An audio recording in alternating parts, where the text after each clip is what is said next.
Ikaze kuri YouTube channel ya The Story House, katwizere ko umeze neza cyane ahantu uratandukanye. Hanyuma niba ari ubwa mbere dusuye, ntugende udakande subscribe kugira ngo ujye ubasha kubona byinshi bitandukanye The Story House kugezaho hafi ya buri munsi. Ikindi kandi uramutse ufite ikibazo, igitekerezo cyangwa se inyunganizi wifuza ko ari ikintu twazaganiraho, nabyo ubidusigire muri comment.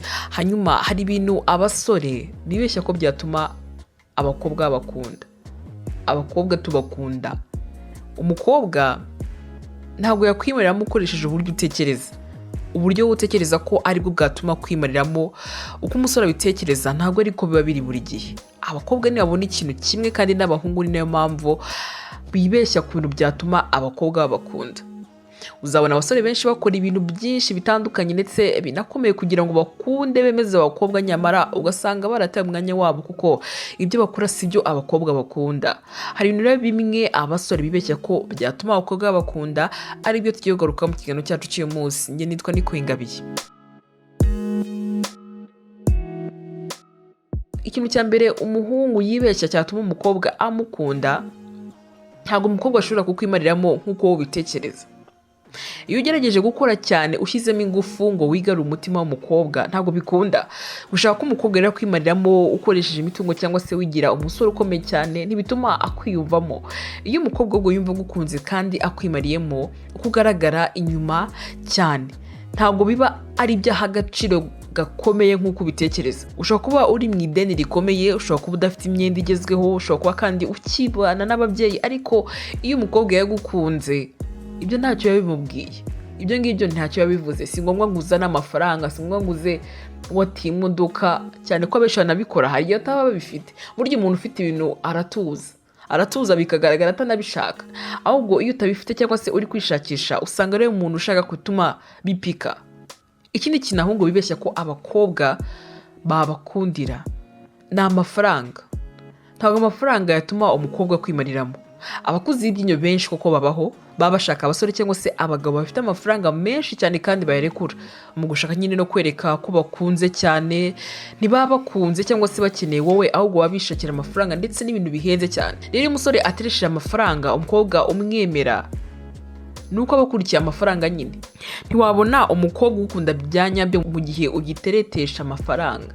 Ahubwo niba unayafite, banza uyagendeshe gake, banza utereteshe wowe muntu mbere yo kuzana icyo uri cyo. Amafaranga yazanywa nibyo, kuko amafaranga nubwo ari umuruvu, nubwo abantu bavuga ngo amafaranga ntabwo yagura ibyishimo, ariko arabigura ku ruhande rumwe cyangwa urundi, kuko ntabwo wasohoka ngo wishyure ubusa. Nibyo kuko ibyo muzabikenera, mwishimishe mu mafaranga yawe cyangwa se nawe mukobwa. Rega abakobwa agira amafaranga, ariko nyine witeretesha amafaranga ngo wumve yuko kuko ufite amafaranga buri mukobwa ushaka azakwemera. Ntabwo bikora bwe n'umukobwa. Iyo uzanye ibintu by'amafaranga, sha wari na mwiza, washobora kuba wanamukundaga ariko ukazanamo akantu k'amafaranga. Ari wa mukobwa udakunda gukura, ari wa mukobwa udakura ibyinyo, akucika mu bintu wita iby'imikino wumva ko atari kugenda ko ufite amafaranga.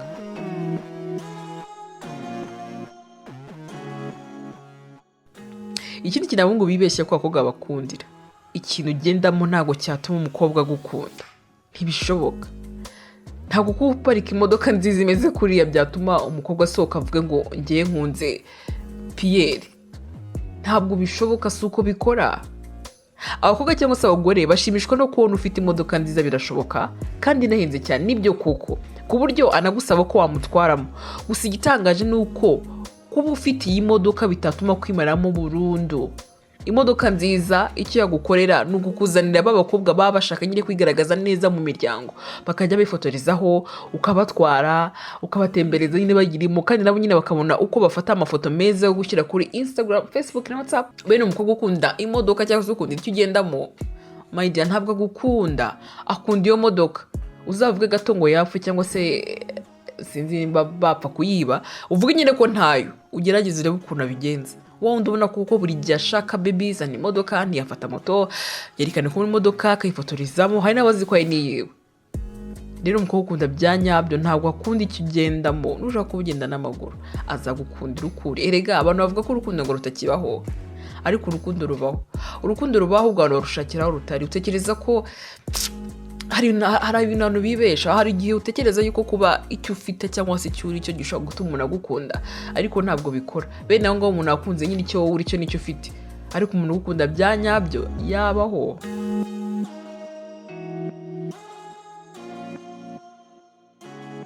ikindi kintu ngo bibeshya yuko abakobwa babakundira. Inzu ubamo ntabwo yatuma umukobwa kwimariramo, ntabwo bishoboka. Umukobwa cyangwa se umugore ashobora kubona inzu yawe akabona ni nziza pe, kandi ihura rwose n'inzozi ze, ariko ibi ngibi bituma yumva nyine agukuze byagaye gato. Iyo abona inzu cyangwa se inyubako zawe zihenze cyane, agasanga imyitwarire yawe ndetse n'imyifatire yawe ntibihuje agaciro n'izo nzu cyangwa se inyubako, ahita aguta. Akeneye ko rero ari wowe ubwawe umutwara umutima, atari ibyo utunze urimo ukoresha kugira ngo bigufashe akazi udashoboye. Ikindi kintu, ntabwo umukobwa azagukundira uburyo wowe ugaragara kandi atari kuri. Nk'urugero, umuhungu ushobora gusanga yambara neza, ameze neza, ahora ku cyangwa, ariko ugasanga muri we mwimbere afite umwanda mwinshi cyane. Umukobwa ukunze kuko abona uri smart, akaba n'umuhungu muzima.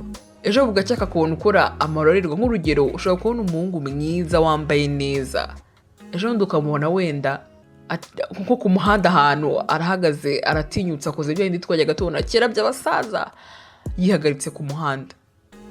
Umukobwa rero agukunze abona ko uri umuhungu mwiza, utekereza neza, ufite icyerekezo.